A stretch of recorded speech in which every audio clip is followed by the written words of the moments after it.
කොහමද යාළුවනේ ඉතින් ඕන ලියන්න පටන් අරගෙන ලියාගෙන යනවා නූල් කැඩෙනවා වැරදෙනවා ඔක්කොම හදාගෙන ලියාගෙන යනවා ලියන විදිහ පෙන්වන්න තමයි අපි වීඩියෝ එක කරේ මම කියවන ටිකක් අමාරුයි රටාව වෙනස් කියලා කියන බලන්නකො ලියන විදිහ මේක පොඩි 6ක පල්ලු ඩිසයින් එකක් දාලා ලියන්නේ සදාවර්ණී මිස්තරයක් ලාවර්ණී සාරියක් කියලා කිව්වම පාට දෙකේ වෙනසක් තේනවා. ඉන්දත් පාවිච්චි කරලා තියෙනවා අපි.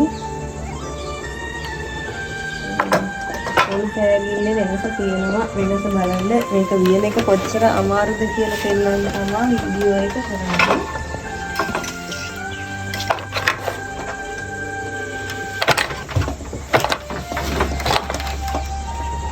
පොල් කෑල්ල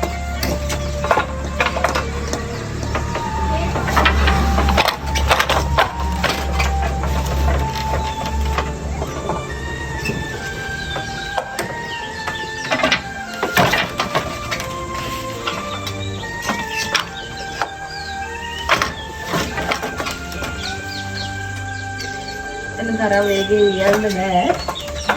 කල්පනාවේ ලියන්න ඕන. යටින් පැගෙන පොත් ටිකේ සැටලයිට් ලෙවල් තියෙනවා. අතෙන් හොඳට කැඩුවාට මෙතන මේ ගහන නූල් වලට එක එක පොළු තියෙන්නේ. මම කියන්නම් මෙතන මේ පොල්ල මේ දෙවෙනි පොල්ල පාගල තමයි මේ ගහලා තියෙන්නේ. එතකොට මේ ගහන ප්ලේන් වල ටික සේරම 1.6යි පොළු දෙක පාගලා ගහලා තියෙන්නේ.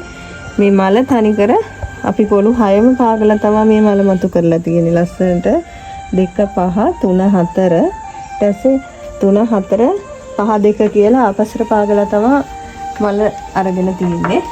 හොඳට බලන්න යටින් කකුලෙන් පෑගෙන හැටි.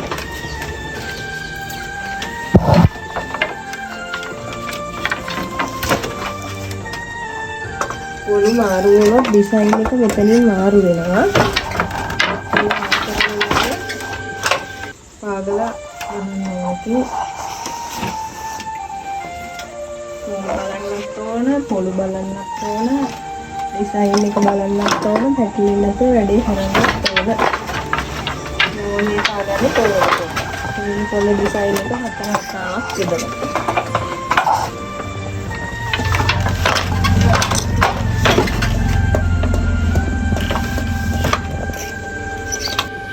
ඔන්න ඔහොම තමයි යාළුවනේ ඉතින් වියන්නේ කකුල් දෙකයි අත් දෙකයි සුපුරුදු විදිහට වැඩ ඒත් එක්ක ඔළුව තියාගන්න ඕන ඊළඟට එන පොල්ල මොකද්ද ඩිසයින් එක කොයි විදිහට දෙන්නේ කියන එක මොකද නූල මාරු වුණොත් අපි මේ ලස්සන රටාව ගන්න එක වෙනස් වෙනවා ඒ හින්දා ඉවසීමෙන් ඔළුව එක තැනක තියාගෙන භාවනාවක් වගේ කරන්න ඕන වැඩක් මේක ඉතින් මම හරි ආසාවෙන් මේ වැඩේ කරන්නේ ඔයාලට හිතෙන්න පුළුවන් ඇයි ඉතින් මෙච්චර දඟලන්නේ කඩෙන් ගන්න පුළුවන් ලස්සන ගල් අල්ලපු ලස්සන සාරි එකක් මෙච්චර දඟල ඉන්න ඕනේ නෑනේ මිලත් අඩුයි මීට වඩා එහෙම ගත්තනම් හොඳයිනේ කියලා ඒ වුණාට හැන්ලූම් සාරි අඳපු කෙනා දන්නවා ඒකේ තියෙන වටිනාකම ඒ හින්දා ඒ කට්ටිය ඉතින් අනිවාර්යෙන් මේවා ගන්නවා ඉතින් යාළුවනේ ලස්සන නිර්මාණ බලන්න දිගටම අපිත් එක්ක රැඳිලා ඉන්න අපේ page එක follow කරලා තියාගන්න ඉතින් ගිහින් එන්නම් සුබ දවසක්